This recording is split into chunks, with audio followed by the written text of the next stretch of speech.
Hi, and welcome to another episode of Dread Tech. I'm your host, Dread. So we're going to do a product review this week, and we're going to focus on the PlayStation Portal. The reason why I chose the PlayStation Portal this week is we're going to do some hands-on. I'm going to show you some Black Ops 6, which launched this weekend, so I thought it'd be quite relevant. The Portal itself has been out since November 2015, so we're coming up a year. Is it going to be on everyone's hit list, especially the Sony fanboys if they haven't already got one?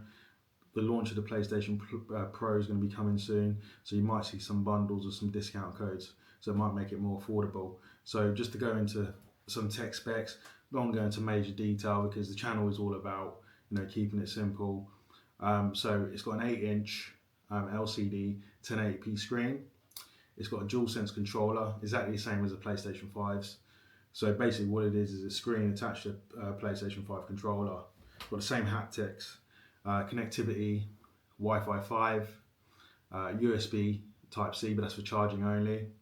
And it's got a 3.5mm headphone jack. It's got a lithium-ion battery that's rated for 6 to 9 hours. And then the weight of it is 529 grams. Price in the UK is £200, and the price in the US is $200. So I'm just going to flip the camera so we can do some hands-on. As I said, we're going to play some Black Ops 6. But don't judge my shooting.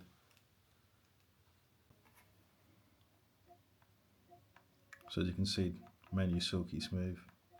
My PlayStation's literally in another room, so let's go.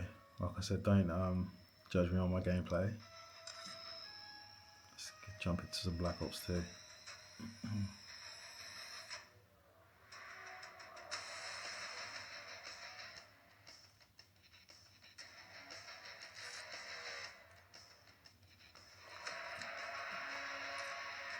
Alright, we're just going to jump into a quick match, see what we can find. Again, the ergonomics of the screen, the controller, spot on to be fair. It does actually feel like I'm just using a DualSense, and then I've got to say a screen slapped in the middle.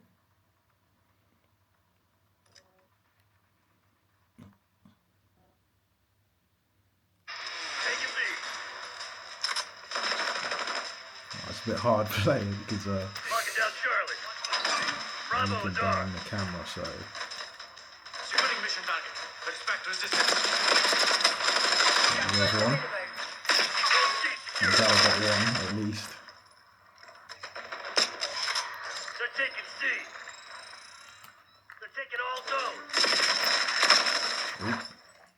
Take it out. Cover me. Taking the objective. I'm normally better than this. It's quite hard to concentrate on the video and play at the same time. Losing B. As I say, you get the gist of it. Losing Bravo. All the buttons working exactly the same way. It's quite smooth. The screen itself is only sort of 60 Hz, but you don't notice any sort of slowdown, and as long as you've got a strong internet connection, it does run pretty smooth. So it feels like you're literally just playing the PlayStation. Enemy shift return detected in your AO. Alpha secure.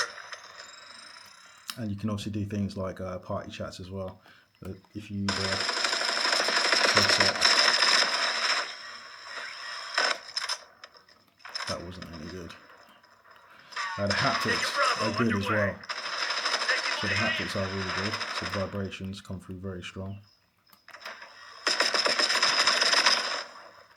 And the weight of the device, I know it's 529 grams, but it doesn't feel like that. I think you can play on this for sort of a couple of hours at least, and you're not going to feel any sort of strain on your hands, which is something that you do feel from some sort of older handhelds or bigger handhelds.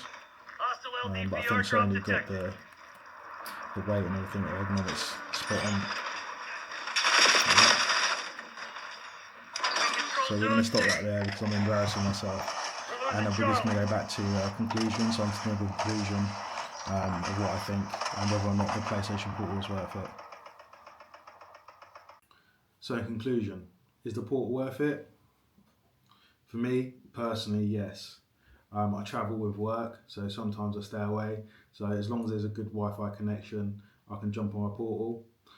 Sometimes, if you're living at home and somebody else wants to watch TV, you can use it in that situation. So you can just jump on it and crack on. I think one of the things that I would like Sony to include is it has got an LCD screen. And don't get me wrong, the LCD screen is good.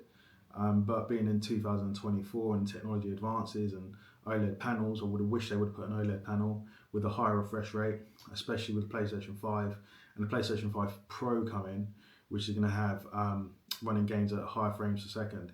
So I wish they would have put an OLED screen in it and something with a higher refresh rate.